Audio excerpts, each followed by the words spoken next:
తెలుసు, బతుకంటే బొమ్మల ఆట అని తెలుసు, కథ అని తెలుసు, కథ అని తెలుసు, కథలన్నీ కంచికే చేరునని తెలుసు,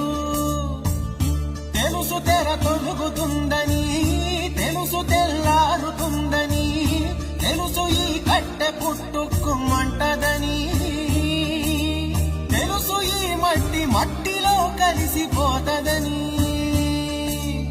ఇన్ని తెలిసి ఇరకాటంలో పడిపోతావు ఎందుకని? మాయా